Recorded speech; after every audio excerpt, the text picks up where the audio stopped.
오늘서부터는 야고보서를 강의하겠습니다. 야고보서 1장 1절로 8절 말씀 가지고 지혜가 부족하거든 하나님 곁에서 구하라, 이런 주제로 말씀을 나누겠습니다. 첫 번째, 야고보서 1장 1절로 2절. 디아스포라 안에 12지파 삶에게 이제 편지 형식으로 되어 있습니다. 그러니까 이제 그렇게 지금 편지를 보내는 그런 문구 형태로 지금 기록이 되어 있습니다. 첫 번째 1절, 하나님과 주 예수 그리스도스의 종 야고보스는 디아스포라 안에 12지파 삶에게 기뻐하길. 여기 이제 마침표가 찍혀 있는데 동사는 없어요. 동사는 없는데 기뻐하길이라는 카리스가 동사인데 여기서는 분사 형태로, 아주 부정사 형태로 쓰여 있어요. 그래서 이제 야고보서의 주제가 되죠. 주제가 되면서 그러니까 이제 명사 문장이라고 할 수가 있는 주제 글이라 이렇게 보시면 되겠습니다. 이제 야고보스가 등장을 하는데 이 야고보스는 누구냐? 예수님의 젖동생입니다. 야고보스, 예수님의 12제자 중에 야고보스가 요한의 형제라고 이렇게 나옵니다. 요한의 형제, 제베다이오스의 아들 야고보스와 그의 형제 요한네스, 이렇게 나오는데 제일 먼저 이제 헤롯에게 순교를 당했던 자가 야고보스예요. 그리고 가장 늦게까지 살아 있었다고 이제 전승되어진 분이 요한 사도입니다. 그래서 오늘 여기 등장하는 야고보스의 서의 야고보는 예수님의 젖동생 야고보스예요. 그러니까 예수님의 젖동생 야고보스, 그 다음에 예수님의 젖동생 유다스가 되는 거예요. 그렇게 알고 보시면 되겠습니다. 그래서 이제 여기 영어로는 이 유다스를 야고보스를 제임스라고 했어요. 제임스는 영국 왕이죠. 영국의 왕 이름이 제임스인데 제임스로 되어 있어요. 왜 그런지 이해가 잘 안 가요.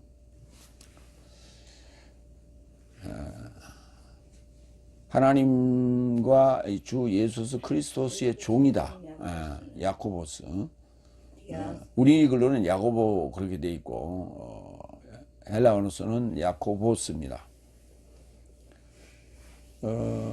야고보라고 하고 야고보스는 야곱입니다. 구약의 야곱이에요. 구약의 야곱을 헬라어로 옮기면 야코보스가 되는데 발꿈치 또는 꼴찌 뭐 이런 의미가 되겠어요. 그러니까 예수님의 12제자 중에 야코보스가 먼저 순교를 하고 그 다음에 예수님의 젖동생인 야코보스가 제일 나중에 깨달음을 얻죠.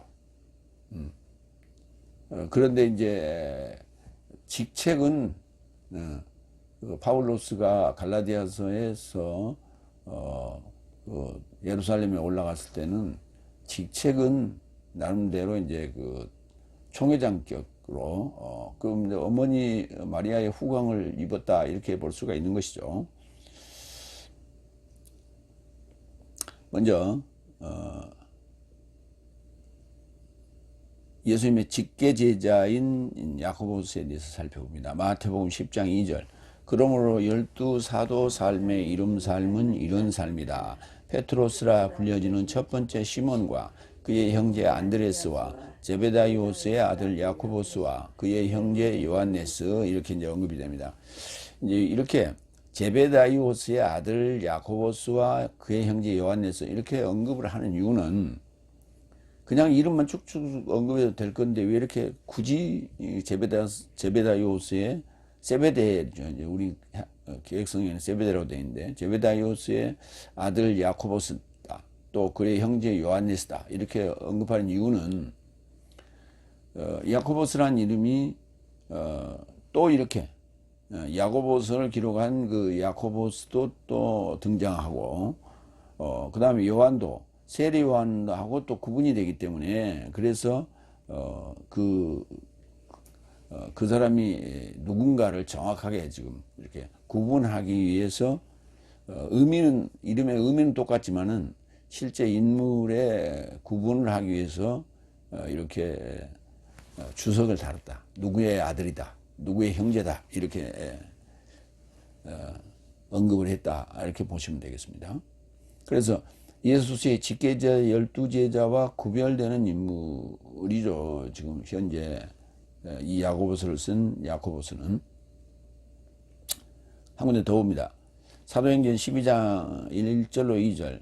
그런데 그 날을 조차 왕 헤로데스가 교회로부터 어떤 삶을 해를 가하려고 손 삶을 뻗쳤다. 그래서 그가 요한네스의 형제 야고보스를 칼로 제거하였다. 여기 이제 사도행전 12장에서 제일 먼저 순교를 한 예수님의 제자가 야고보스입니다. 그러니까 예수님의 직계제자 야고보스는 그 이후에 이제 언급이 되질 않죠. 그리고 이제 이후에 사도행전에서 일부 나오고요. 그 다음에 갈라디아서, 그 다음에 오늘 지금 야고보서에 등장하는 인물이 예수님의 젖동생 야고보스다를 이제 또 마태복음 13장에서 언급합니다. 이자는 장인의 아들이 아닌가. 이제 나사렛에 갔을 때 얘기입니다. 갔을 때 예수님께서 말씀을 전하니까 주변 사람들이 언급한 거예요. 이자는 장인의 목수가 아니라 장인의 아들이 아닌가. 그의 모친은 마리아, 그리고 그의 형제 삶은 야코보스와 요세스와 시몬과 유다스라 일컬어지지 않느냐. 여기에 이제 예수님의 젖동생 형제들을 언급을 합니다. 그때 야코보스가 등장하고, 그 다음에 요세스라고도 하고 요셉이라고도 합니다. 또한 시몬도 등장하고요. 유다스도 등장합니다. 유다스가 바로 유다서를 쓴 자가 되겠습니다. 갈라디아서 한번 보겠습니다. 갈라디아서 1장 18절로 19절.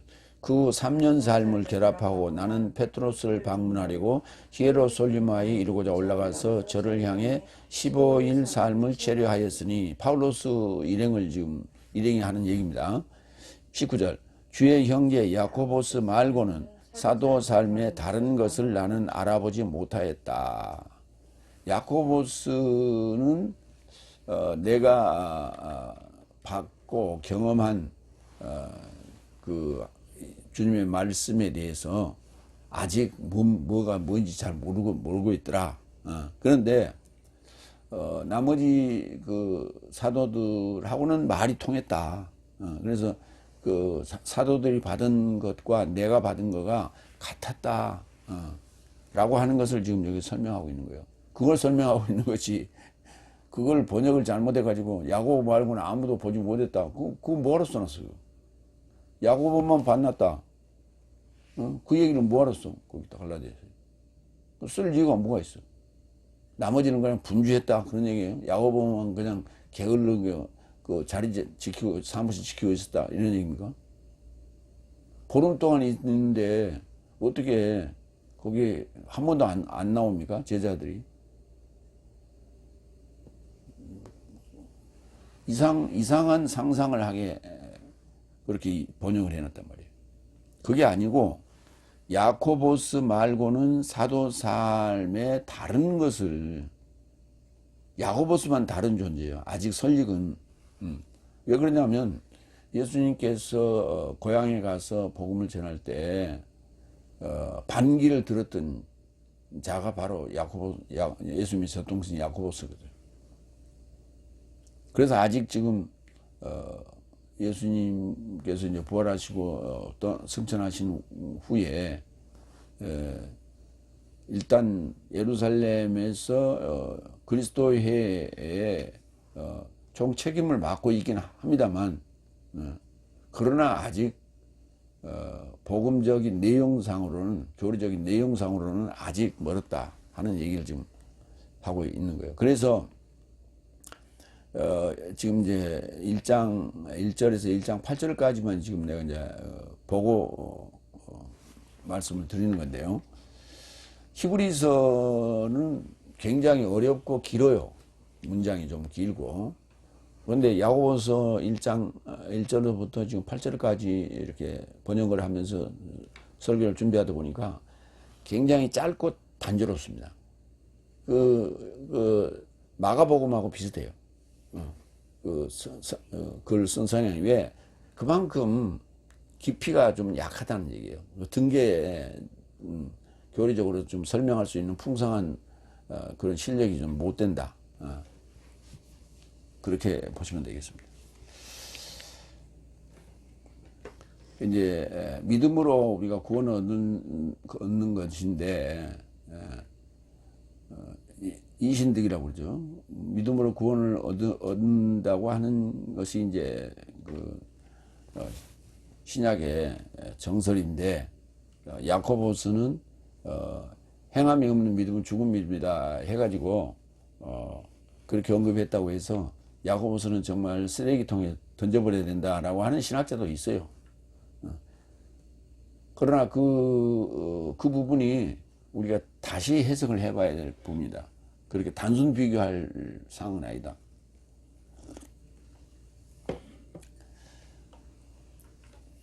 그 말은 무슨 말이냐면, 예수님께서 사역을 하고 있는 그 기간 동안에, 공생의 기간 동안에 여전히 예수님의 젖동생 야고보서는 다섯째 날에 충실했던 자예요. 그렇기 때문에 다섯째 날에서 이제 늦게 예수님에게 직접 이렇게 설교를 듣고 변화가 된 자가 아니고요. 제자들과 함께 동고동락하는 그 과정에서 이제 마음을 바꿔서 이제 그 예수님의 새 교리를 받아들인 거거든요. 그렇기 때문에 우리가 지금 우리가 만날 대상들은 다 야고보하고 비슷한 사람들이에요. 우리가 복음으로 지금 만날 사람들이 다 야고보와 같은 사람들이라고 생각하시면 됩니다. 그렇기 때문에 그 자가 깨달아서 얘기한 것 중에 당연히 그렇게 말할 수밖에 없는 거예요. 행함이 없는 믿음은 죽은 믿음이다, 이렇게. 그걸 알아야 돼요. 그러니까 예수님의 제자로서의, 지도자로서의 선포하는 그런 메시지라기보다는 받은 입장에서 깨달아서 말할 수 있는, 언급할 수 있는 그 내용이다. 야고보서에서 행함이 없는 믿음은 죽은 믿음이라고 말한 얘기를 그렇게 이해를 하셔야 되는 게 더 좋을 것 같습니다. 요한복음 7장 35절 봅니다. 그런즉 유대인 삶이 서로를 향하여 언급하였다. 내 삶이 저를 만나지 못하도록 이 자가 어디로 가려고 하는가. 저가 헬라인 삶에 디아스포라에 이르고자 가서 헬라인 삶을 가르치려고 하는 것이 아닌가.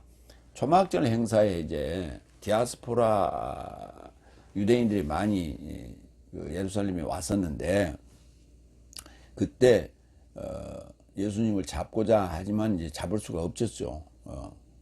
그때 그 도망가는 예수님, 보이지 않게 그 도망가는 예수님을 보고 그 디아스포라 유대인들이 서로 한 얘기예요. 저기 디아스포라에 이르고자, 헬라인 삶의 디아스포라에, 그러니까 헬라 문화권에 살고 있는 디아스포라들에게로 가서 가르치려고 그쪽으로 도망간 게 아닌가, 뭐 이런 좀 표현을 한 거예요. 어쨌든 이 디아스포라가 뭐냐면 흩어졌다, 흩어짐, 이런 이 명사예요, 디아스포라. 그런데 흩어짐 이거예요. 그러니까 그래 놓으면 뭐가 좀 이렇게 읽었을 때 의미가 좀 확 와닿지 않아요. 그래서 아예 그냥 그대로 지기했어요. 우리는 이제 디아스포라라는 말이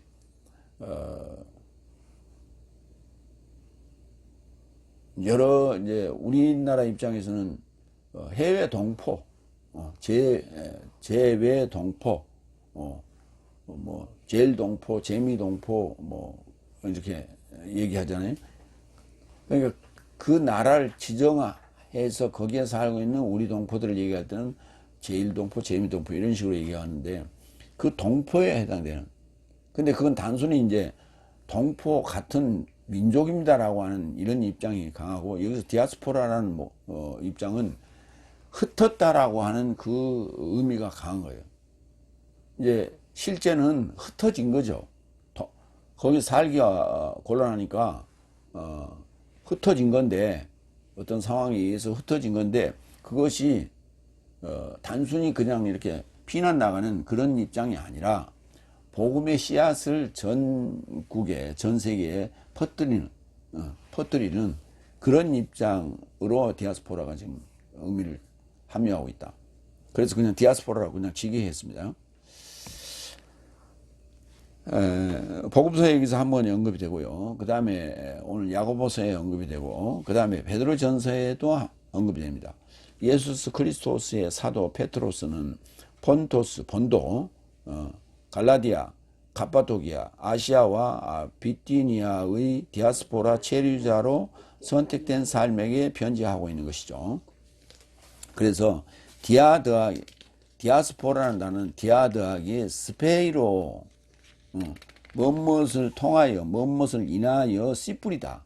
그러니까 흩어진 자들을 통해서 복음의 씨를 전 세계에 지금 뿌리고 있는 그런 입장이다 라고 생각을 하시면 됩니다. 이해를 하시면 됩니다.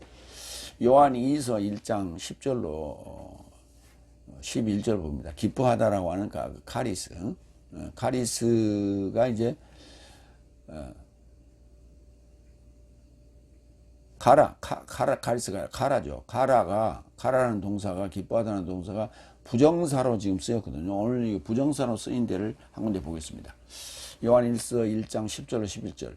누군가 내 삶을 향하여 와서 이 교훈을 감당하지 않는다면 그를 집에 이르고자 영접하지 말고 그에게 기뻐할 말도 하지 말라. 왜냐하면 그에게 기뻐하기를 말하는 자는 그의 나쁜 일과 사귀는 것이다. 여기서 이 교훈이라고 하는 것은 뭐냐 하면 예수 그리스도스가 육체 안에 오셨다고 하는 것입니다. 그것을 부인하는, 그걸 인정하지 않는, 예수 그리스도스는 육체로 오셨다 이렇게 말하는 자들은 하고는 말도 하지 말라는 거예요. 말도 하지 말라는 거예요. 이렇게 아주 중요한 내용을 요한 2서에 지금 써놨습니다. 그 요한 2서를 쓴 자가 누구예요? 요한일서 아니에요. 두 번째로 갑니다. 2절. 내 형제 삶이여 네 삶이 여러 시험 삶에 휩싸여 넘어질 때면 모든 기쁨을 수용하라. 1절에는 기뻐하기를 이렇게 이제 부정사로 썼고요. 2절에는 그 명사형으로 썼습니다. 기쁨을 수용하라. 그러니까 지금 이게 디아스포라 형태로 흩어진 자들이 복음의 핍박을 피해서 흩어진 거거든요. 그래서 좀 특히 여기 베드로가 언급했던 베드로전서에 언급했던 그 본토스, 갑바도기아 이런 부분에는 지금 티르키에 아니에요. 티르키 북부 지역인데 지금은 터키라고 해요. 티르키라고 그 국가로 지금 명명하지만 그때는 국가라기보다는 도시 국가적인 형태로 이렇게 그 지역을 언급했죠. 그래서 본토스, 그 다음에 갈라디아, 그 다음에 카파도기아는 유명하잖아요. 산이 이렇게 뚫기가 좀 쉬운 그런 재질의 산인데 그 산에 뚫고 들어가서 지하 도시를 만들어 가지고 엄청나게 긴 지하 터널을 만들고 거기에서 숨어 살면서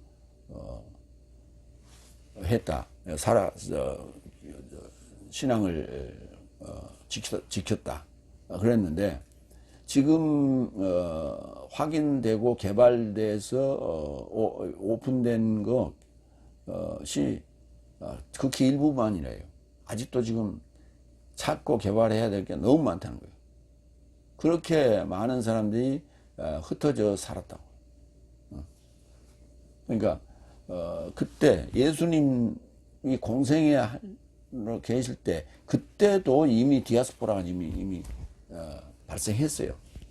그러니까 이제 디아스포라가 정말로 이제 발생하게 되는 것은 AD 70년인데 이후인데 AD 70년 이후에는 디아스포라인데 그 안에는 복음을 가진 자도 있고 아닌 가진 자도 있는 거예요.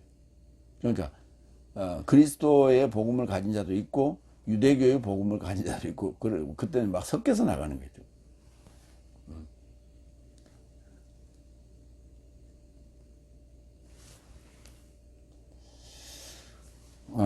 지금 이제 이 절에 여기 시험이 나옵니다.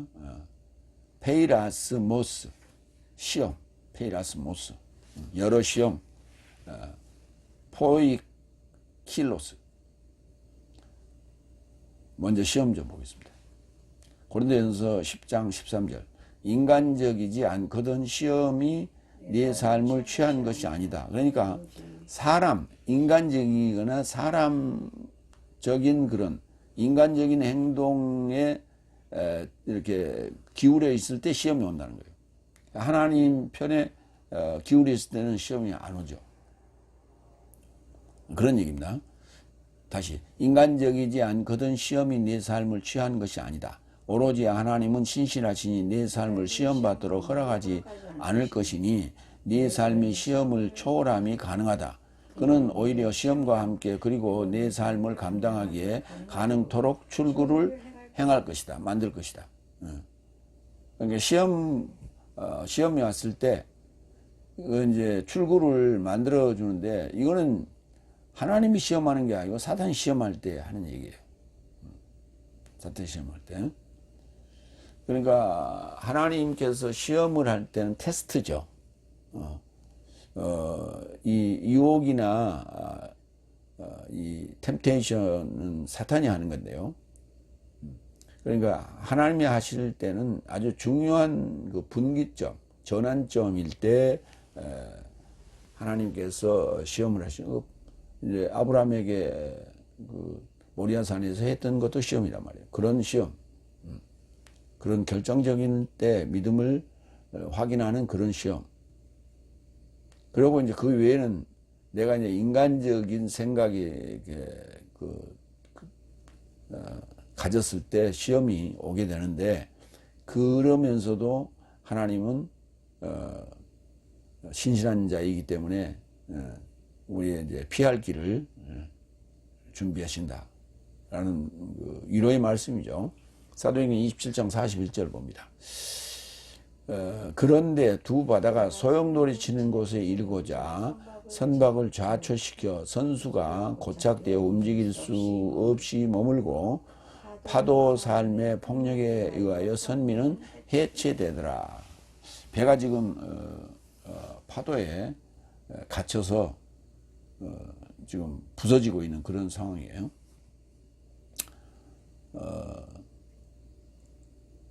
그 이제 로마로 가던 중에 이제 그 지중해에서 맞이했던 그 광풍입니다. 그러니까 여기 휩싸여 넘어질 때면 시험에 휩싸여 넘어질 때 그 상황 휩싸여 넘어진다는 말이 광풍에 배가 이렇게 소용돌이 치는 그리고 막 선두가 막 이렇게 깨지는 이런 상황이에요. 그 상황과 같다. 그걸 소용돌이 친다. 페리 피프토 둘러서 항무대로만 이렇게 치는 게 아니라 파도가 항무대로만 치는 게 아니라 이리 쳤다가 막 이렇게 정신 못 차리게 만드는 그런 그 아주 격한 시험이죠. 그렇게 휩싸여 넘어질 때면 페리 휩싸여 피프토 넘어질 때면 페리 피프토 모든 기쁨을 수용하라. 아니 시험 받고 있는데 그게 어떻게 기쁨이에요?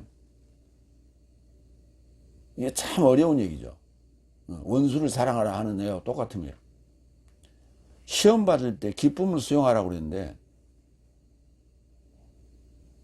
이 수용하라는 단어가 헤게오마예요. 지도하다라는 단어예요. 그러니까 수용할 때는 받는 입장이에요. 지도할 때는 주는 입장이고. 그러니까 기쁨으로 받아라는 얘기예요. 기쁨으로 나를 지도하라는 거예요. 응? 지도하듯이 내가 그걸 수용하라는 거예요. 내가 나를 지도하듯이. 내가 나에게 그렇게 얘기를 하라고요. 아, 시험이 왔냐? 시험이 왔으면 기쁨으로 수용하라. 왜? 이후에 반드시 이거를 견디고 인내하면 이후에는 이보다 더 큰 선물이 준비되어 있다. 라고 하는 그런 그 논리적인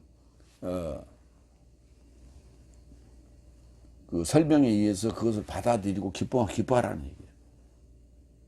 그걸 그때 이제 그 받아들이라 그럼 데코마이거든요. 영접하라 이런 단어, 람바노 취하라 이런 단어 그 단어 쓰지 않았어요. 헤게오마이 지도하는 거예요. 지도한다는 얘기는 뭡니까? 세세토록 이렇게 꼬치꼬치 이렇게 따져서 설명하고 인정하는 거예요. 그걸 수용하다는 거예요. 그래서 헤게 사스테 했어요. 파산 카란 모든 기쁨을 헤게 사스테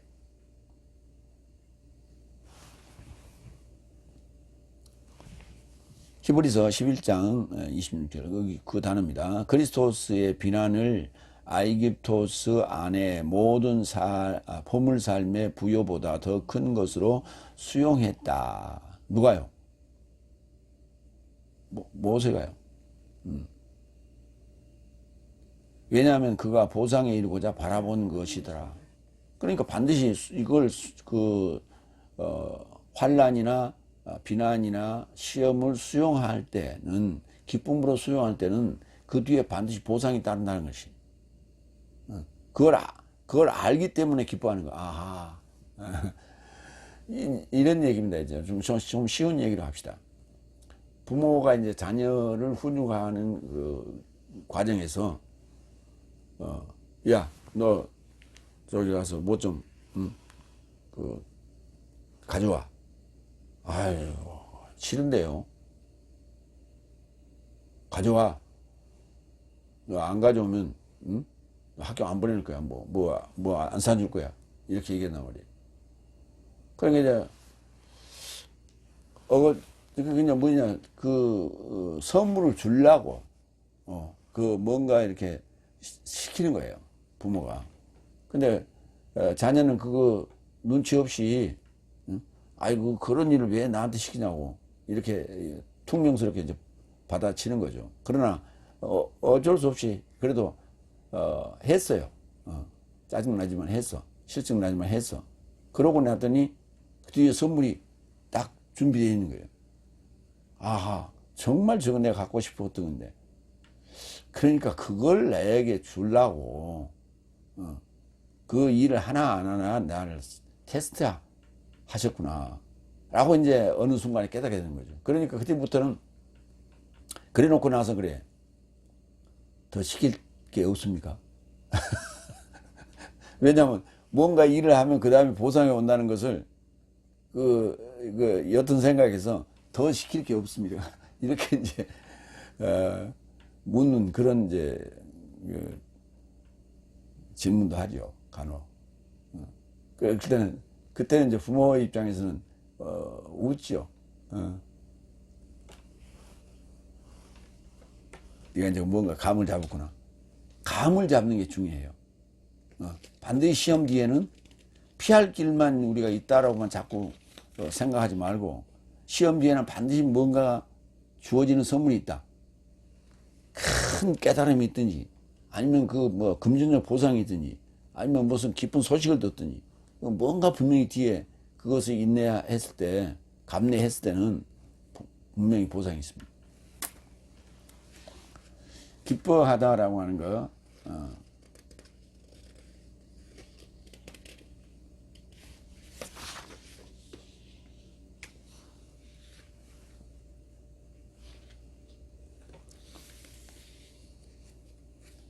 두 번째 대지로 갑니다. 야고보서 1장 3절로 5절. 지혜가 부족하거든 하나님 곁에서 구하라. 오늘 이제 설교 주제입니다. 세 번째 3절. 내 삶의 믿음의 입증이 인내를 성취하는 것을 내 삶은 알미라. 그러니까 시험이 오고 그 다음에 그것을 견뎌내는 것은 믿음이고 믿음으로 그것을 입증해내야 돼요. 그 입증해 내는데 뭐가 필요하냐? 인내가 필요해. 인내라는 열매입니다. 인내라는 목적, 목표를 성취해내는 것을 내 삶은 알아야 된다. 그러니까 믿음의 입증이라는 게 뭐냐면 내가 믿음이 있습니다 라고 하는 것을 입증해야 되는데 그것은 인내를 통해서 성취하는 거예요. 인내를 통해서 성취하는 거예요.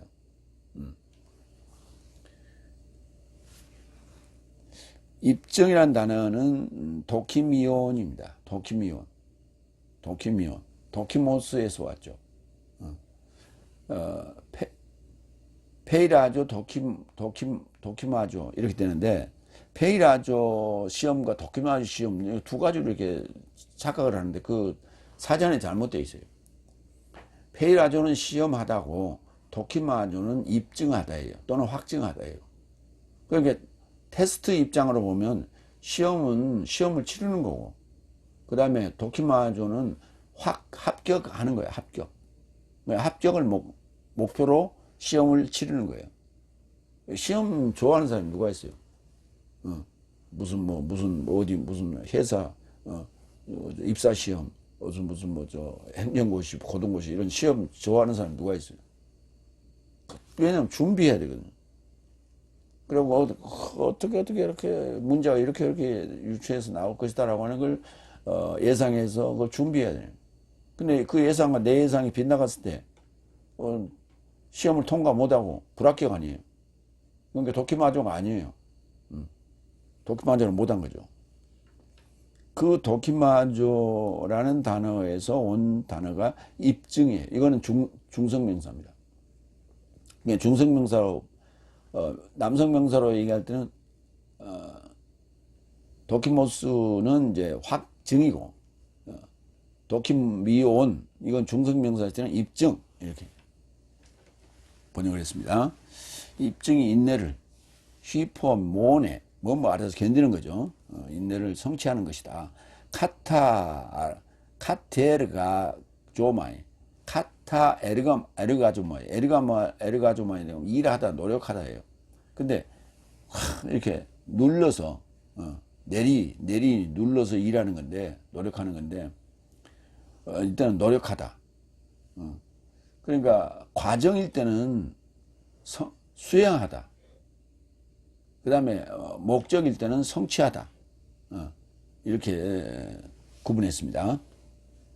그렇게 아시고 보시기 바랍니다. 내 삶의 믿음의 입증이 인내를 성취하는 것을 내 삶은 알미라. 안다. 기노스코의 부정사입니다. 기노스콘테스. 먼저 믿음의 입증 먼저 보겠습니다. 베드로전서 1장 7절. 내 삶의 믿음의 입증은 불로 인하여 확증되어 불로 인해서 확증된대요. 입증이 확증이 되는 거예요. 입증은 중성명사 확증되어라는 단어는 도키마조예요. 불로 인하여 확증되어 멸망하는 금보다 더욱 존귀하게 하려고. 그러니까 풀물 속에 들어갔다 나오는 것과 같은 거예요. 내 믿음을 입증하는 거예요. 내 믿음을 입증하는 건 그렇게 어렵다는 거예요. 믿음을 입증하는 게. 하려고 예수 그리스도의 계시 안에서 찬미와 존경과 영광이 이루고자 발견되었다. 그러니까 믿음의 입증을 해서 확증이 되면 이 얘기는 무슨 얘기예요? 베드로전서 1장 7절 얘기는 무슨 얘기예요? 다니엘과 세 친구들 얘기를 지금 이렇게 써놓은 거예요. 다니엘과 세 친구들이 바벨론에서 신상이 절하라니까 절을 안 해가지고 풀무불에 집어 던졌잖아요. 그런데 그 안에서 머리털 하나 상하지 않고 거기서 걸어 나오는 인간이에요. 그게 입증이에요. 내가 입증하는 것이고, 그래서 합격을 받은 거예요. 믿음을 불로 인하여 믿음이 합격이 된 거예요. 그러면 그에게 계시 안에서 예수 그리스도의 계시 안에서 찬미와 존경과 영광이 된다고요. 그걸 받는다고요. 그럴 수밖에요. 그만큼 중요하다는 거예요. 믿음이 입증이. 그러니까 믿습니다. 이렇게만 되는 게 아니고, 우리 이제 그 순교 믿음의 선배들, 순교자들 보면,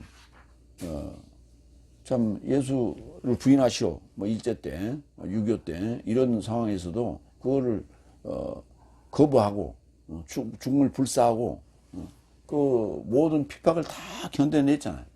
그리고 때로는, 죽임을 당하기도 하고, 아니면 그냥 몸이 그냥 망가져서 병신이 되기도 하고, 그럼에도 불구하고 그 믿음을 지켰다.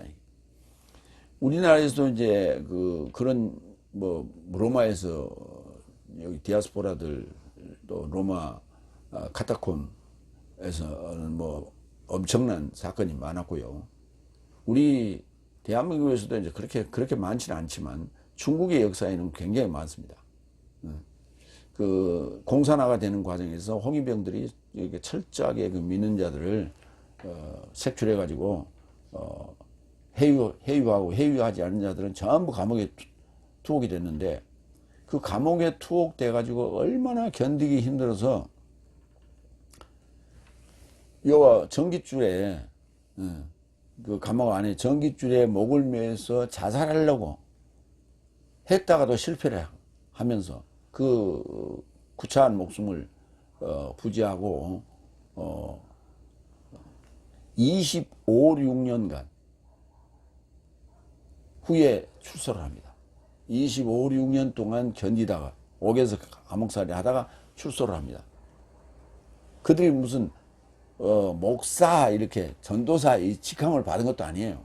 그냥 복음을 받아가지고 그냥 그 깨달음을 얻어서 그냥 가르쳤던 거예요. 그냥 그 일반적인 지도자들이에요. 직함이 있는 자들이 아니에요. 그런데 그때 26년 만에 나왔는데 출소해서 보니까 자기가 들어갈 때 그 상황보다 훨씬 더 많은 사람들이 깊이 있게 복음에 심취되어 있더라 하는 얘기가 이제 그 간증으로 많이 언급이 된 거. 그 유튜브로도 좀 돌아다닙니다, 지금. 그런 얘기예요.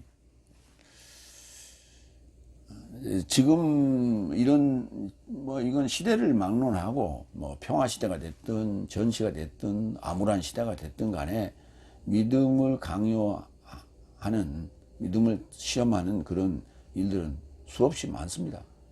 근데 이제 우리가 지금은, 자유주의, 평화로운 시대에 살고 있기 때문에 그걸 지금 망각하고 있는데, 지금이라고 그게 쉬운 건 아니에요. 그 시험이 왔을 때는 항상 같은 무게로 다가온다.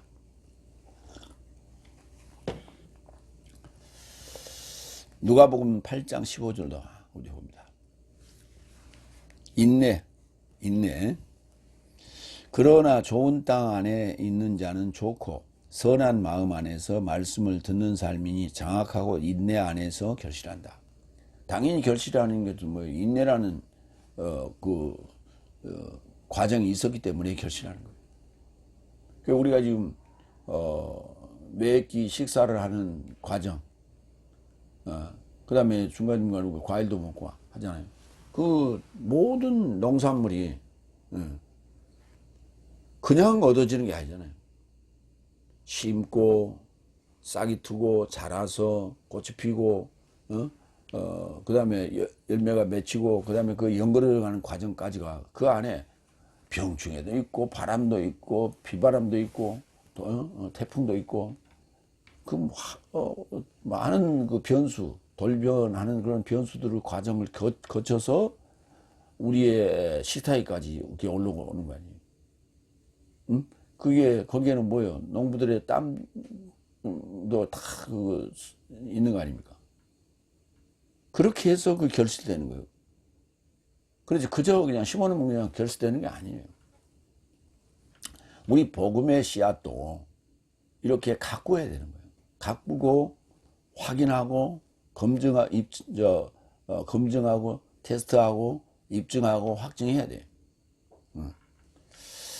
그래서 성취한다는 단어 카타가 아까도 얘기했습니다만 카테르고조마이 이 단어는 과정일 때는 실행하다 수행하다 실행하다 수행하다 수행한다는 것은 조금 좀 이렇게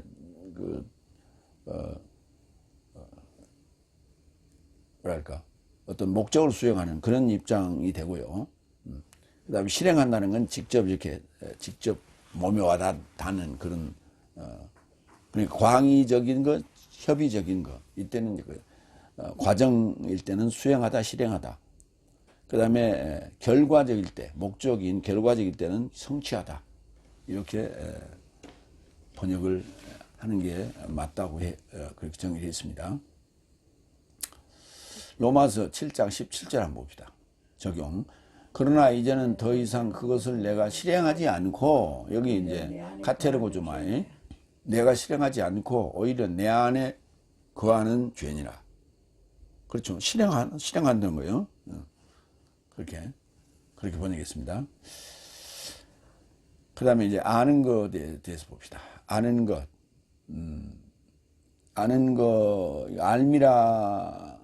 알미라는 게 부정사가 아니라 분사로 쓰였습니다.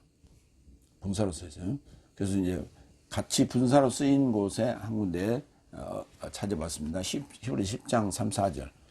그리고 왜냐하면 네 삶이 나의 결박 삶에게 공감하였고 네 삶에 현존하는 삶의 약탈도 기쁨과 결합하여 기다렸으니 하늘 삶 안에 더 나은 소유를 내 자신 삶 안에 갖기를 아는 것과 머무는 것이다. 아는 것, 분사에. 분사, 현재, 능동태, 주격, 남성, 인칭, 복수. 내 삶이 아는 것. 더 나은 소유를 갖는 것을 아는 것과 머무는 것이다. 그 굉장히 중요하다고 말이에요. 그러니까 알아야 뭔 일을 하죠. 알아야 뭔 일을 하는 거예요. 옛날에 그 말 있잖아요. 알아야 면장도 한다고. 알아야 면장도 한다고. 그러니까 변호사들은 경찰이나 검찰의 수사 대상이 돼서 거기 갔을 때 수사를 받으러 갔을 때 대응하는 뭐 상황을 다 절차를 알잖아요. 근데 일반인들은 잘 모르잖아요. 그러니까 일반인들은 그냥 당황하잖아요. 그러니까 일반인들은 변호사를 대동할 수밖에 없죠. 그래서 변호사가 필요한 거예요. 그리고 변호사가 먹고 사는 거예요. 그러니까 내가 알면 내가 법을 알아. 그럼 변호사 필요 없죠. 내가 직접 가서 변호하고 하면 되는 거예요. 근데 그것을 법적인 그 절차나 법 조항을 잘 모르기 때문에 변호사한테 의존하는 거예요. 그래서 아는 것이 그만큼 중요하다. 그러니까 이런 얘기예요. 내가 믿음에 대해서 알아야만이 되는데 나를 변호해 줄 자는 누굽니까? 예수님밖에. 응? 보혜사라고요.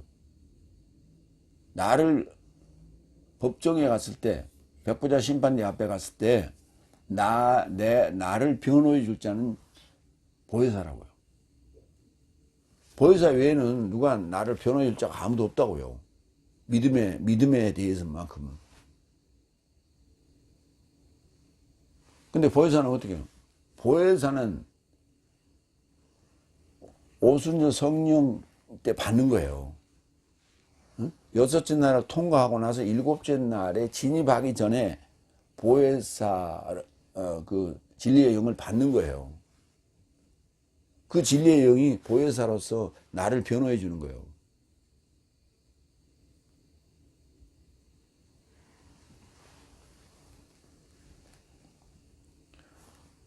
그 말은 무슨 말이냐면 그러면 나는 그냥 눈 감고 있어도 된다는 얘기냐?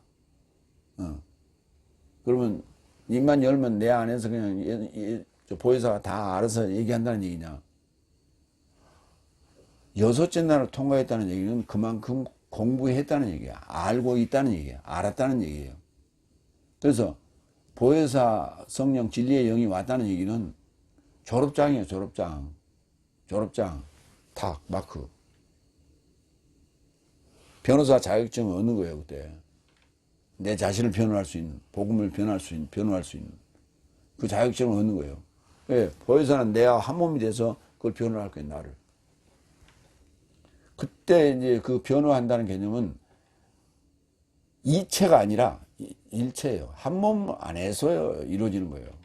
저 변호가.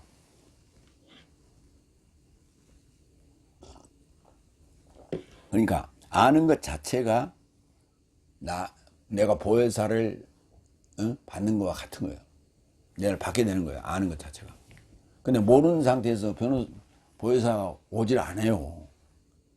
착각을 하는데, 내가 그냥 열심히 기도만 하면 그냥 보혜사가 온다고 착각하는데, 아는 그 결과에 따라서 보혜사 성령이 주어지는 거예요.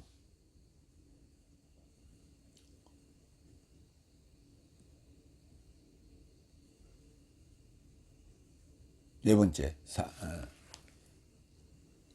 4절. 그래서 인내가 하나도 부족하지 않은 가운데서 완전한 삶과 온전한 상속 삶이 있게 하려고 완전한 일을 가져라. 완전해져라. 온전해져라. 그 말이에요. 완전하다, 온전하다. 완전하다는 단어는 텔레이오스고요. 텔레이오스고요. 그 다음에 온전하다는 단어는, 온전한 단어는 이게 전체적인 개념이에요. 온전하게, 온전히 보존해? 하나도 빠지면 안 된다. 그때는. 완전하다는 것은, 목표치에 도달했다는 얘기고, 온전하다는 얘기는 전부를 얘기하는 거예요. 상속을 받을 때는 온전히 받아야죠. 빠뜨린 거 있어? 빠뜨린 거 없어? 이렇게 온전히 받아야지. 중요한 거 빠뜨리고 상속받으면 무슨 의미가 있어요? 그래서 온전한 상속이라고 얘기했고요. 완전한 삶과 온전한 상속. 을 위해서는 완전한 일을 가져야 돼. 일을 완벽하게 처리하자는 거예요. 일을 허술하게 처리하는 거야. 막 흘리고 다니고 허술하게 처리하고 뭐 서류를 여기다 놔두고 저기다 놔두고 뭐 좀 찾아오라 그러면 막 하루 종일 찾고 있고 그런 게 아니라 딱딱딱 정리돼 있어 가지고 그래서 완전하게 되어야 된다. 그게 뭐냐, 하나도 부족하지 않는 거예요. 완전하다는 거예요.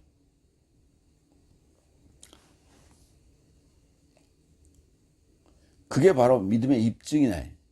믿음의 입증은 그렇게 하는 것이다. 아유, 목사님, 그건 너무 까다롭고 복잡하잖아요.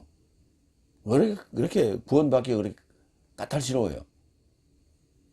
누구 그렇게 얘기할 수 있어요? 그거는 그렇게 얘기하는 사람은 학교 다니면서 공부 안 하는 사람과 똑같은 거예요. 학교 뭐하러 다녀? 졸업장 받으러 다녀? 공부하러 알로 다니는 거예요. 뭔가를 알라고 다니는 거 아니에요. 공부를 통해서 알라고 다니는 거 아니에요. 근데 그냥 들어갔다 그냥 나와. 졸업장 받으러. 그러니까 구원도 믿음을 통한 구원도 그냥 교회만 다니면 구원 얻는다고 그렇게 그 목회자들이 사기친 거예요. 거짓말한 거예요. 뭐 하려고? 교인들을 안 떨어지게 하려고. 교인들을 잡아두고 목회를 하기 위해서. 그게 이제 와전돼가지고 이제는 그게 보편화가 막 돼가지고 다 너도 나도 자 이제 5개의 교회가 그 지역에 있는데 처음에는 안 그랬어요. 그런데 한 교회가 그렇게 얘기를 하기 시작했어요. 그러니까 이쪽 교인, 저쪽 교인들이 하나, 둘씩 그 교회로 몰려들기 시작한 거예요. 그 나머지 4개 교회가 어디, 보이잖아요. 위기감을 느꼈어요. 그래서 가만 들어보니까 그렇게 얘기하거든? 그러니까 우리도 그렇게 얘기하는 거야. 안 뺏기려니까. 그런 식으로 보편화가 지금 돼 있는 것이지, 그게 진리가 아니에요.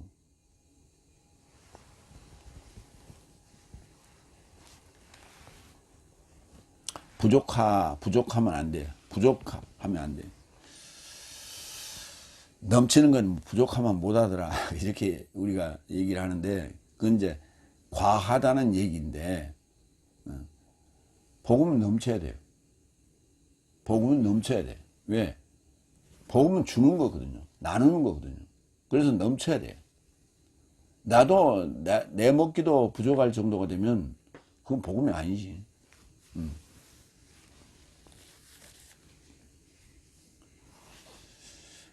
부족하지 않아야 돼요. 누가복음 18장 22절. 그러자 예수께서 이런 삶을 들으시고 언급하셨다. 아직 하나가 내게 부족하다. 내가 모든 삶을 가지고 있으니 그 삶을 팔아서 거지 삶에게 다 주라. 그러면 하늘 안에 보물을 가질 것이요 와서 나와 동행하라. 예, 부자 청년에게 하신 말씀이에요. 내가 어떻게 하면 구원을 얻겠습니까? 하니까 네가 한 가지 지금 부족한 게 있다. 가지고 있는 거 다 팔아서, 이게 뭐예요? 이건 과한 거 아니에요. 오버하는 거 아니에요. 오버하라는 거예요. 그럼 다 팔면 어떻게 돼? 거지 되지. 네가 가지고 있는 모든 것을 다 팔아 거지가 됐을 때, 야, 진짜 하늘에서 내려오는 보물을 받을 그릇이 준비되는 거야.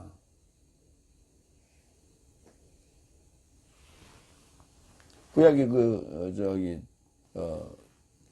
기름, 따르고 또, 부어내고 또 따르고 부어내고 계속해서 기름병이 다하지 않는 그런 얘기 나오잖아요. 뭔가 받을 준비가 돼 있어요. 우리가 무슨 선물을 준다고 그러는데 맨몸으로 갔어요. 여기다 손에다 받아봐야 얼마나 받겠어요. 근데 저 친구는 다라이를 하나 가져왔어요. 거기다 받으니까 엄청나게 받잖아. 흐트러지지 않고. 그릇이 준비되어 있어요. 준비된 자에게 하나님 부어주신다. 히브리서 5장 14절. 그러나 견고한 먹거리는 완전한 삶의 것이니 좋거나 악한 것의 판단을 향하여 연습을 인하여 훈련받은 총명 삶을 가진 것이다. 견고한 먹거리는 완전한 삶의 것이라고. 부족한 자의 것이 아니라 완전한 자의 것이. 그러니까 우리가 단단한 견고한 먹거리가 뭐가요? 성경을 보면 견고한 먹거리가 뭐예요? 개역 성경으로 보는 거예요? 아니면 영어 성경으로 보는 거예요? 헬라어 히브리어로 보는 거예요? 어떤 게 견고해? 헬라어 히브리어로 보는 게 견고한 먹거리죠. 헬라어 히브리어를 볼 수 있는 그 자가 누구예요? 완전한 삶이에요. 그게 뭐예요? 부족하지 않는 거예요. 왜 헬라어 히브리어를 봐야 돼? 너무 지금 오역이 심하거든. 오역이 심하니까 음식 전달이 제대로 안 돼. 데살로니가전서 5장 23절.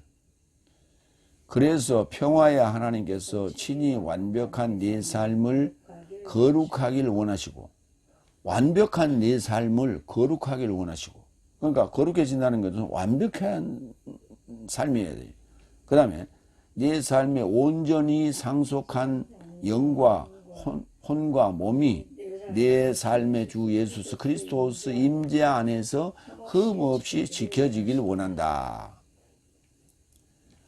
주 예수 그리스도스 임재 안에서 지켜지는데 무엇이요? 영과 혼과 몸이 아니라 앞에 수시가 붙었어요. 온전히 상속한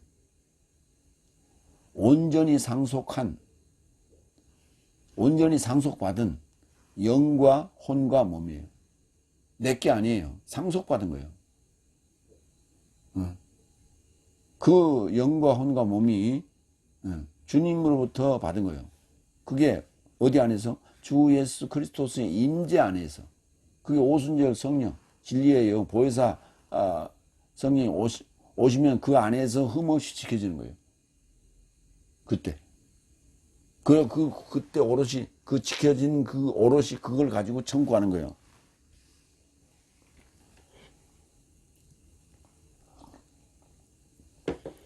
그게 인내의 결실이다.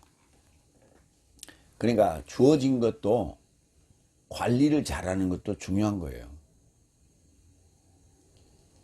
지금 요즘 그 스타벅스 사태를 보면서 주어진 것, 지금 그 신세계 그룹에서요, 스타벅스에서 나오는 그 수익이 제일 커요. 그 물장사 아니에요? 커피 장사. 그 커피 들어가봐야 얼마나 들어가? 원재료 값이 얼마나 돼?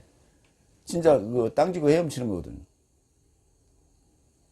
그러니까 신세계 그룹은 전부 다 국내에서 팔아서 돈 버는 거예요. 팔아서 돈 버는 거예요. 있는 물건 팔아서 돈 버는 거예요. 그런데 비교가 되는 사람이 있어요. 삼성 이재용. 삼성 이재용하고 신세계 정용진하고 둘이 어떤 관계냐면 외사촌 관계예요. 나이도 거의 같아요. 그리고 초등학교부터 대학교까지 같은 학교 다녔어요. 외사촌 관이에요.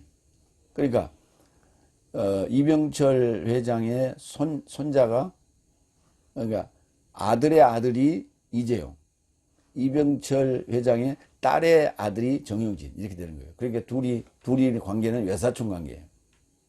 근데 이재용 삼성 회장은 지금 반도체, 가전제품 국내에도 팔고 외국에도 팔고, 반도체는 거의 다 외국 팔잖아요. 그래서 전 글로벌 회사예요. 세계적인 회사예요. 그래서 세계의 그 달러를 벌어들이는데, 이 정영이는 달러를 갖다 주고 원재료 사다가 국내에서 팔고 있잖아요. 그런데 그것도 제대로 지금 관리를 제대로 못하고 엉뚱한 짓이 돼가지고 그것도 지금 뺏길 판이야 지금. 스타벅스 그 본사에서 이게 지금 이미지를 손상시켰다라고 조건을 붙이면 지금 현재 시가의 35%의 전체를 다 뺏길 판이에요.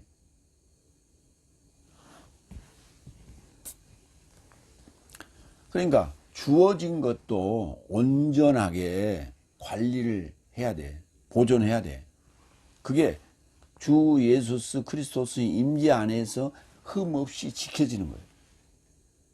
뭐한 게? 온전히 상속한 영과 혼과 몸이.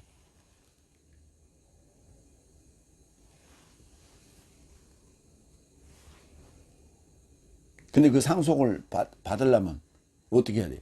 자격이 돼야 돼요.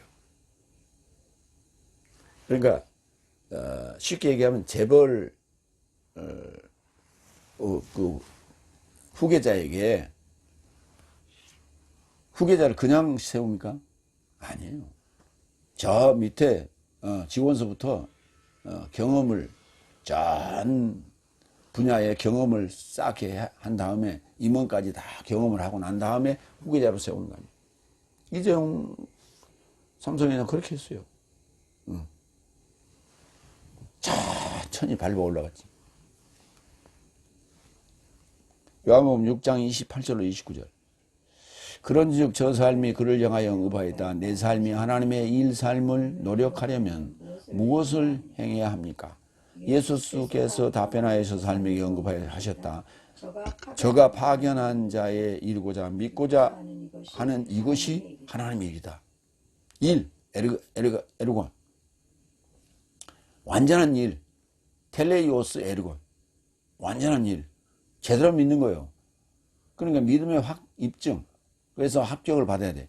그게 하나님의 일을 하는 거야. 하나님의 일. 믿는 것이 하나님의 일이다. 믿는 게 뭔 일이에요. 믿는 게 일이에요. 우리가 뭐라 그래? 신앙생활 그러잖아요. 그게 믿음 생활이에요. 신앙이란 게 믿음이에요. 신앙생활 이꼬르 믿음 생활이에요. 그게 일이에요. 하나님의 믿는 일. 근데 우리는 믿는 거 믿습니다. 그걸로 끝나. 이 일이 없어요. 삶이 없어. 예, 왜 삶이 없어요? 매 주일날, 뭐, 수요일날, 뭐, 철야에, 새벽 기도에. 성경을 아는 일, 성경을 공부하는 일, 거기에는 등한히 하잖아요.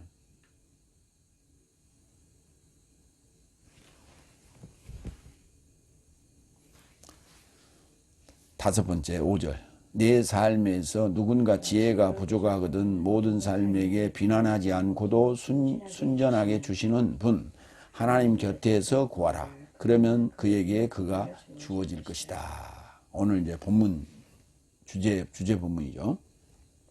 지혜, 소피아. 부족하거든 비난하지 않고, 오네이 디조. 비난하지 않고도 순전하게 하플로스 주시는 분에게 구하라. 아이테오.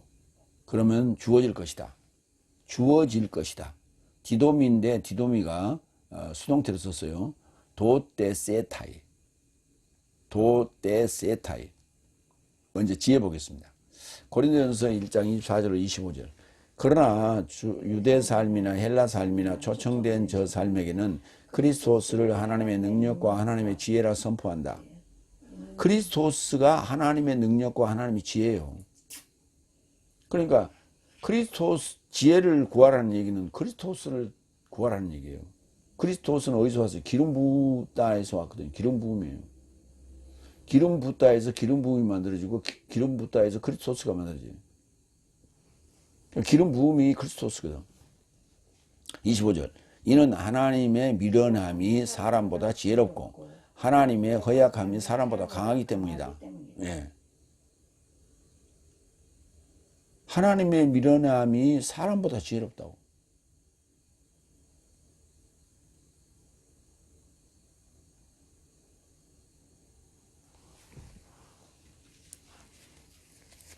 그리스도스가 누구요? 하나님이요. 하나님을 구하라는 게 하나님을 내 안에 들어오시라는 거예요. 어떻게 들어오세요? 하나님이 오순절 성령으로 진리의 영으로 보혜사로 들어오신다니까. 같은 말이에요. 마가복음 16장 14절. 얼마 후에 저 삶이 기대고 있자 예수께서 11삶에게 드러내사 일으킴을 받은 예수를 주목한 삶에게 믿지 않는 저 삶의 불신앙과 굳은 마음을 비난하셨다.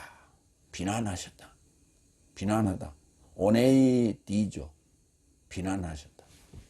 그전에 이제 비방이라 했는데 비방은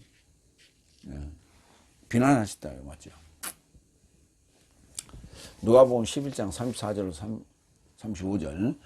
몸의 촛불은 눈이요 내 눈이 순전하다면 내 몸 전부가 밝을 것이나 나쁘게 된다면 내 몸도 어둡다. 그런즉 내 안에 있는 빛이 어둡지 않은가 살피라. 내 눈이 순전하다면 내 몸 전부가 밝을 것이에요. 그러니까 이제 우리가 이렇게 하잖아요. 공부 못한 사람, 문맹일 경우에 문맹이들이 이렇게 얘기해요. 나는 까막눈이요. 까막눈이란 말은 무슨 말이에요? 내 몸이 나는 누가 날 잡아갔다 잘 몰라. 응? 아니 지난번에 아주머니 저 납치됐다 왔죠? 예, 납치됐다 왔어요. 그때 그 어느 건물로 들어갔어요? 글쎄 저 전봇대로 지나가고 이렇게 하고 사거리에서 건너가가지고 거기 뭐라고 썼었어요? 그 간판에. 몰라, 나 까막눈이라. 그러니까 까막눈이면 누가 잡아가도 몰라. 수사를 받아도 어디 갔다 온지도 몰라. 그럼 어떻게 그 수사를 하고 어떻게 범인을 잡냐고. 자기 몸 하나도 건사가 안 되는 거 아니에요. 그래서 우리가 공부하는 거예요. 그래서 아는 거예요. 성경은 뭐 얘기해요? 지옥으로 갈래? 천국으로 갈래? 응? 근데 이쪽은 지옥이라고 써놓고 이쪽은 천국이라고 써놨는데 문명이면 어떻게 알아? 그것도 헬라어로 써놓고 히브리어로 써놓았다고 한번 생각해봐. 이거 할 거요? 그 앞에 가서? 아, 나는 신학교를 안 다녀서 잘 모르잖아요. 신학교하고 아무 상관없어요. 성경하는 건. 헬라어로 히브리어로 성경하는 건.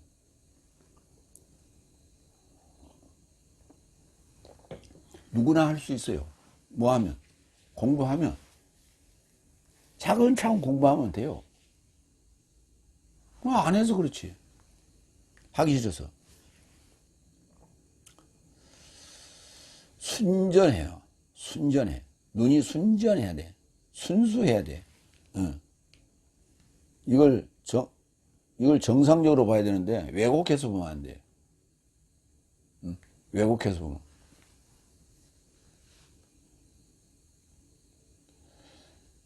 구하다는 단어. 이 구한다는 단어가요, 참 재밌어요. 마태복음 7장 7절, 8절. 구하라. 뭘 구하라 그랬어요?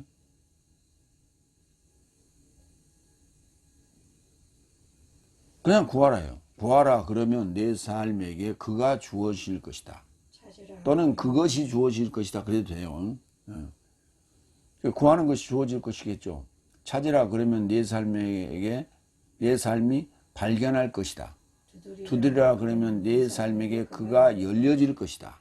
그러니까 구하는 문제와 두드리는 문제에만 그가 언급되어 있어요.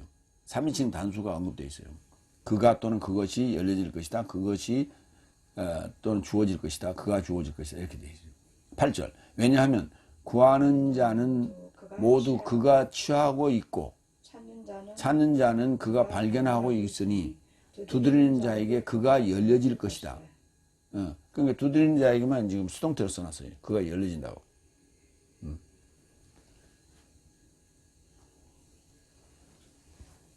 근데 8절은 구하는 자가 당연히 취하죠. 구하는 자가 취해요. 찾는 자가 발견하고.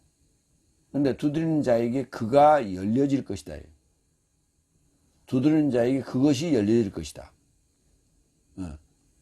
그런데 7절에는 뭐냐면 구하라 그러면 네 삶에게 그가 주어질 것이다. 그것이 주어질 것이다. 그러면 찾으라 그러면 네 삶이 발견할 것이다. 두드려라 그러면 내 삶에게 그가 열릴 것이다.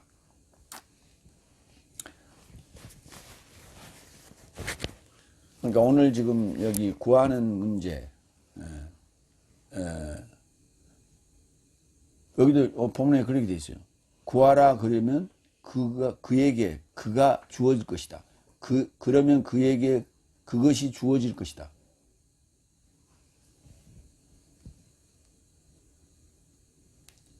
근데 오늘 지금 여기 그것이 또는 그가가 특정이 되어 있잖아요. 지혜라고. 지혜는 누구라 했어요? 그리스토스라 했잖아요. 그러니까 그리스토스를 지혜라고 그러면 그것이라고 말할 수 있어요. 그러나 그리스토스라 하면 그것이라고 지칭하기는 곤란하잖아요. 그가라고 해야죠. 지혜인 그리스토스 그가 주어질 것이다.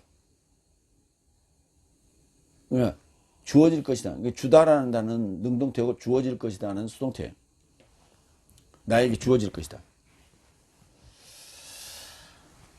그러니까 오늘 지금 5절에서 언급하고 있는 얘기는 마태복음 7장 7절로 8절 얘기를 지금 또 언급하고 있는 얘기다.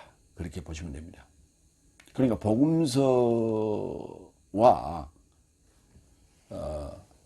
사도서신은 무관하지 않다는 거예요.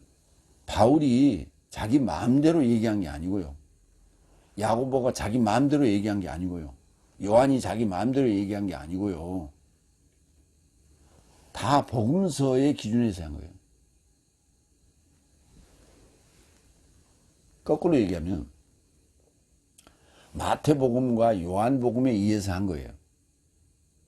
그런데 마가복음과 누가복음은 바울이 전한 복음을 마가와 누가가 듣고 너 신앙 고백해봐. 그랬더니 나온 게 마가복음과 누가복음이에요. 그러니까 이 부분을 이렇게 엎었다 뒤집었다 이걸 안 해보고 막연하게 로마서를 응? 로마서가 참 중요하다 이런 얘기를 하니까 로마서를 들여다보고는 로마서 엉터리다. 그건 바울 복음이지. 바울이 지가 한 얘기지. 그 도대체가 뭐? 그건 나는 그 로마서를 그렇게 폄하하는 자들 보면 정말 국어 실력이 있는지 독해력이 있는지. 근데 독해력이 설령 있다 하더라도 국어는 독해력이 있다 하더라도 헬라어 히브리 헬라어로 보지 않았기 때문에 그런 얘기가 나온다고 지금 나는 생각하는 거예요. 첫째, 국어 독해력이 있는가? 두 번째, 국어 독해력이 있다 하더라도 헬라어로 보지 않았기 때문에 그런 소리가 나온다는 거예요. 마가복음과 누가복음은 로마서, 갈라디아서, 데살로니가 전후서, 고린도 전후서, 히브리서에 나오는 그 내용을 거꾸로 자기 신앙 고백으로 토해낸 거예요. 그게 마가복음이고 누가복음이에요. 근데 예수님의 복음하고 아무 상관이 없다고? 상관없는 바울의 복음이라고? 그러니까 신학교에서 그렇게 안 배웠거든. 그러니까 자기 배운 대로 가지고만 판단하는 거예요. 그래서 바로 알아야 돼요. 이것도 알아야 되고 저것도 알아야 되고. 근데 그런 얘기를 들어본 적이 있어야지. 지금 내가 한 얘기를 들어본 적이 있어야지. 어디서도 그건 가르치지 않아요.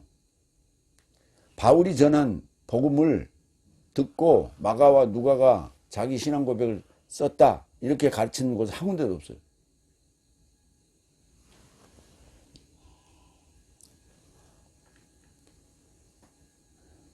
세 번째, 야고보서 1장 6절로 8절. 통째로 판단하는 자는 주의 곁에서 무언가 취할 거라고 상상을 하지 말라.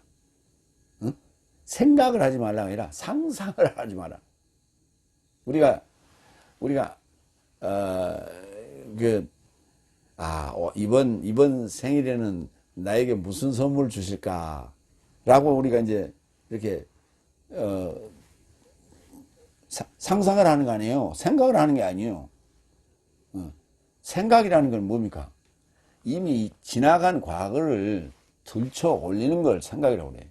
내 안에 저장되어 있는 것들을 기억해내고 그걸 생각해내는 거. 그때 생각하다. 아니면 또 다른 잊혀져 있던 것을 이렇게 들춰내는 걸 생각한다 그래요. 근데 이번에는 뭘 줄까? 라고 그건 상상한다고 그래요. 지금 상상하는 거예요. 통째로 판단하는 자는 주의 곁에서 무언가를 취할 거라고 상상하지 말라. 근데 여기 지금 취해야 될 게 뭐예요? 부족한 거 구하라고 하는 게 지혜잖아요. 여기 핵심은 지혜예요. 근데 지혜를 성경을 찾아가고 지혜는 뭐냐?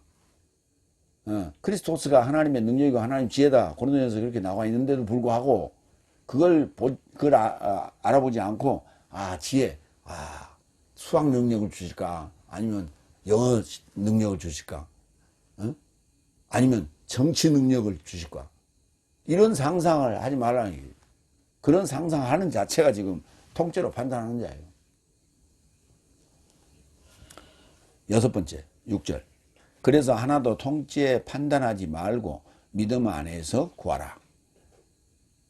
왜냐하면 통째 판단하는 자는 마치 바람에 흔들리고 돌풍에 요동치는 바다의 물결 같은 것이니. 그러니까 자기 마음대로 상상하는 자는 통째로 판단하는 자예요. 같은 말이에요. 그 자는 뭐라고요?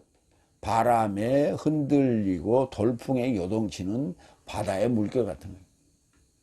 바다 물결은 어때요? 지 마음대로 합니까? 달이 잡아당기니까 달의 인력에 의해서 밀물이 들어왔다가 또 썰물이 나가기도 하고 그 와중에 또 바람이 불어 추렁추렁추렁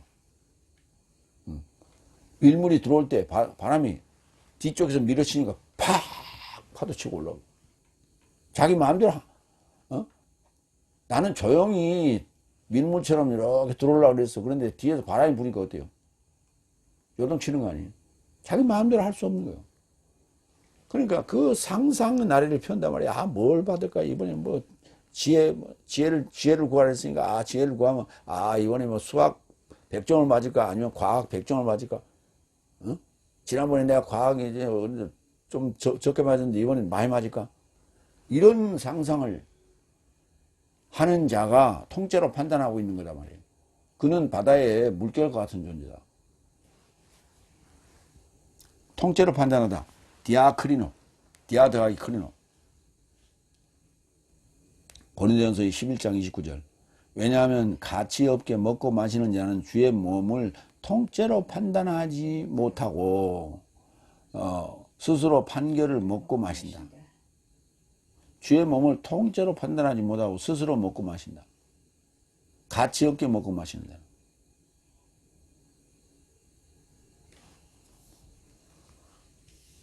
그 성찬식에 포도주와 떡을 얘기하는 거지만은 그게 설교 시간에 말씀 듣는 거예요. 주의 몸을 통째로 판단해야 돼.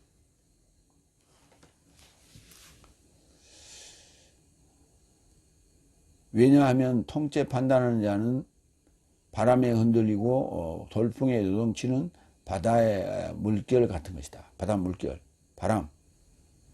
자, 여기 흔들리다는 단어가요. 아네미조예요. 아네미조.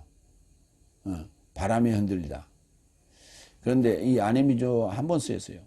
그렇기 때문에 마태복음 14장 24절. 그러나 이미 배는 바다 중심에 있더라. 파도로 인해 고문받는데 왜냐하면 바람이 맞불고 있더라.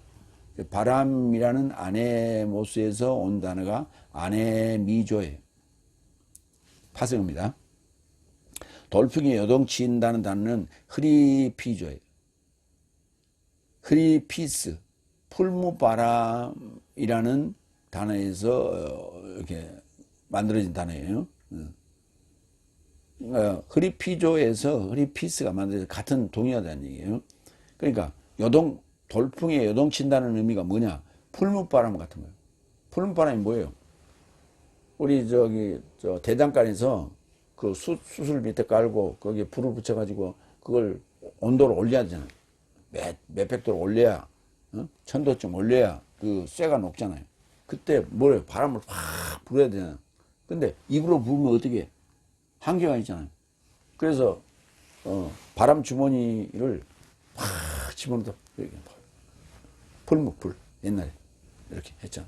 그러면 거기서 바람 주머니가 팍 부풀면서 그 바람을 불어주잖아.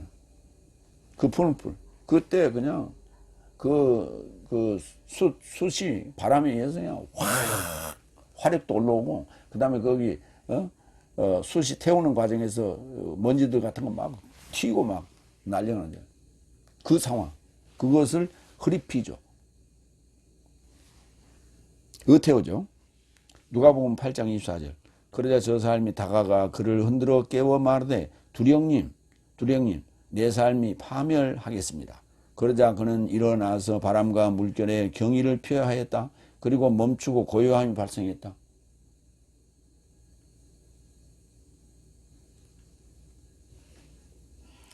바람과 물결에 경의를 표했다.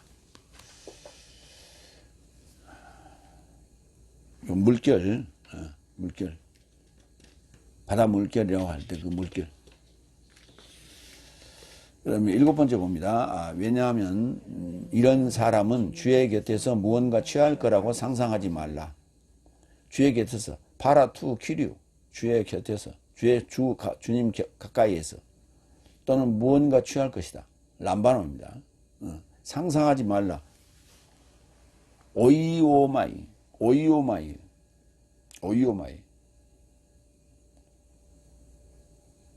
근데 이 취하다는 단어가요, 람바노라는 단어가 마태복음 10장 38절에는 이렇게 쓰였어요. 그의 십자가를 취하지 않고 내 뒤에 행동하는 자도 내 소유로 합당치 않다. 근데 여기 이제 번역을 그의 십자가를 지고 그랬거든요. 취하는 거예요. 십자가는 어디가 이렇게 널려 있는 게 아니고 취하는 거예요. 내가 십자가를 지는 게 아니고요. 우리는 십자가 지는 모습만 이렇게 자꾸 그림으로 또는 사진으로 보잖아요. 그게 아니고요. 골고다 언덕을 올라가는 그 예수님의 십자가를, 응? 그 친구 이름이 갑자기 기억이 안 나는데, 누가 이렇게 대신 짊어지잖아요. 그게 그런 개념이 아니고요. 십자가를 취한다는 얘기는 뭐예요? 그리스도와 함께 십자가에 죽는 거예요. 그건 내가 선택해서 강력하게, 그 십자가의 죽음으로 못 박히로 들어가는 거야, 함께. 그런 것이지, 뭐. 너의 짐을 내가 짊어져 준다. 응? 내가 너 짐을 짊어져 주는 게 너는 나는 너의 십자가야. 아니, 너는 나의 십자가야. 집안에 문제 있는 가족들이 있다든지 그걸 이제 누군가 책임지잖아요. 그때 그걸 십자가를 진다고 얘기하는 거예요.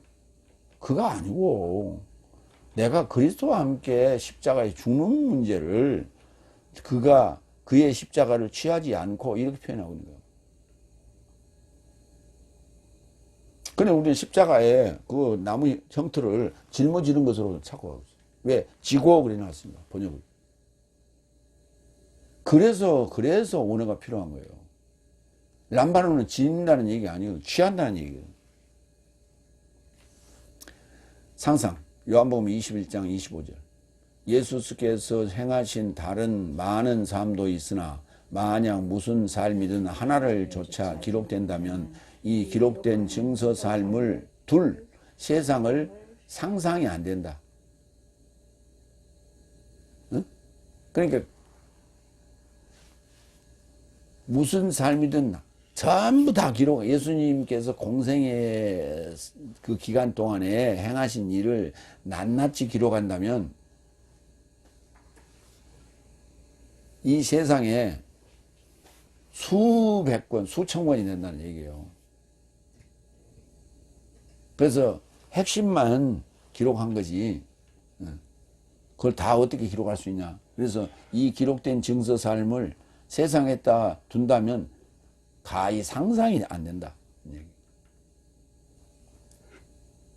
거기다 생각이 안 된다고 그럴까요? 말이 안 되지.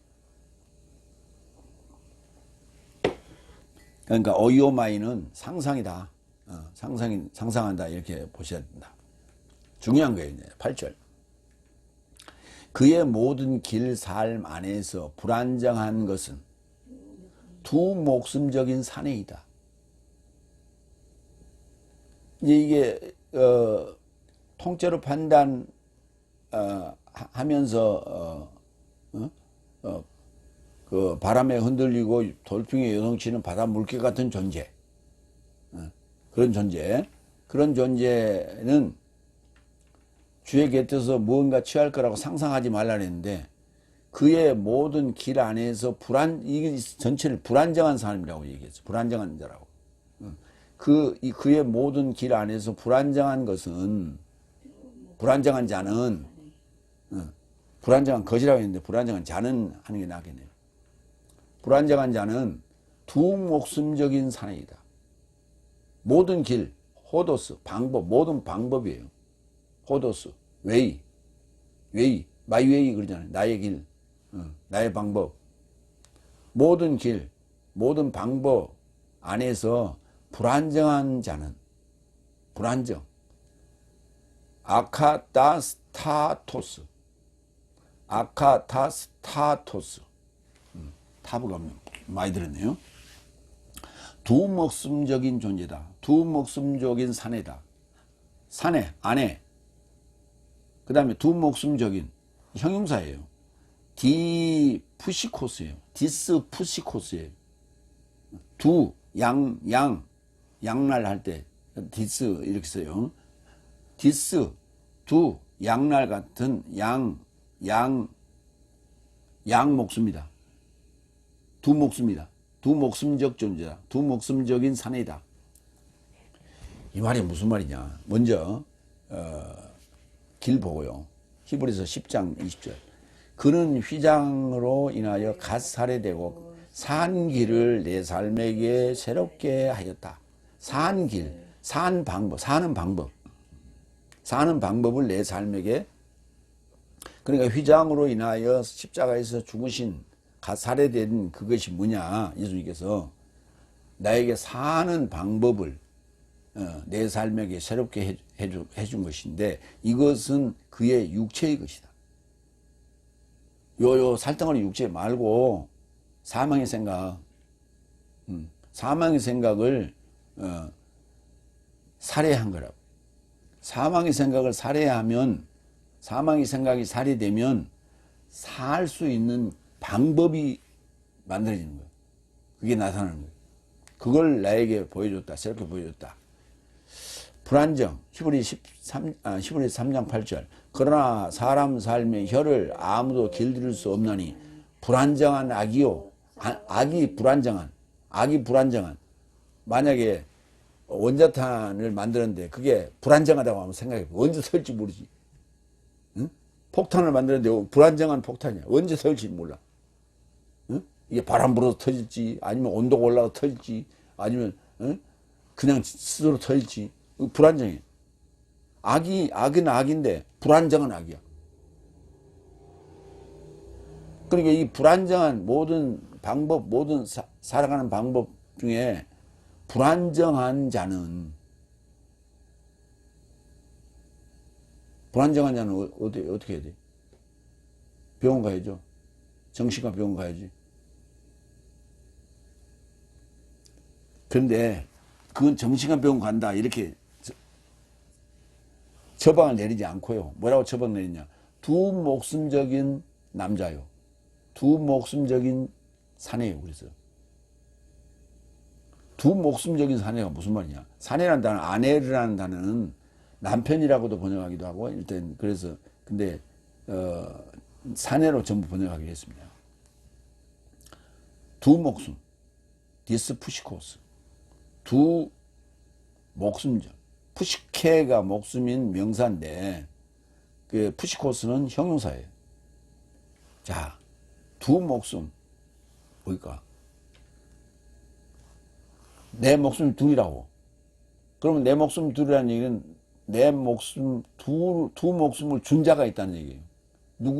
그 준 자를 누구라고 그래? 아버지라고 그러잖아. 그럼 내 아버지가 몇이라는 얘기예요? 둘이라는 얘기예요. 우리나라 그 말 중에 이런 말 있죠. 일구이연하는 자는 이부지자라. 이랬다 저랬다 불안정한 자 아니에요. 이렇게 불안정한 자는 이부지자라. 아버지가 둘이라고. 이 말을 이렇게 써놨어요. 우리 정서적으로 고친다면 일구이연하는 자는 불안한 자는 이부지자라. 아버지가 둘이라는. 아버지가 둘이라는 얘기는 무슨 말이에요? 가장 큰 욕이에요. 응? 내 어머니가 어떤 자라는 얘기예요. 지조 없는 여자라는 얘기예요. 내 어머니가 지조 없는 여자요. 지조 없는 여자이기 때문에 이 아버지인지 저 아버지인지 누군지 몰라. 아버지가 둘이나 돼. 가장 큰 욕이라고요, 이게. 욕 중에 욕이에요, 이게. 근데 일구이연은 이부지자라.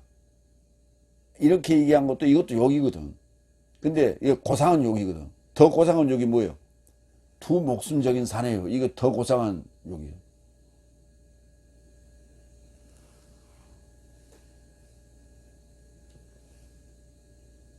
야고보서 4장 8절. 하나님에게 접근하라. 그리하면 그가 내 삶에게 접근할 것이다. 죄인 삶이여 손 삶을 깨끗이 하라. 두 목숨적인 삶이여 마음 삶을 성결토록 하라. 마음이 불안정해. 마음을 성결케 하라고. 불안정한 요소는 싹 떨어버리라고. 그러니까 우리가 믿음 생활하면서 불안정한 요소가 뭐예요? 잘못된 설교, 잡다한 설교를 들으면 우리 마음이 불안정해. 이 설교할 때는 이건 같고, 저 설교할 때는 저것 같고, 응? 또 가서 또 붕사 또 얘기가 들어오면 저것도 같고, 왔다.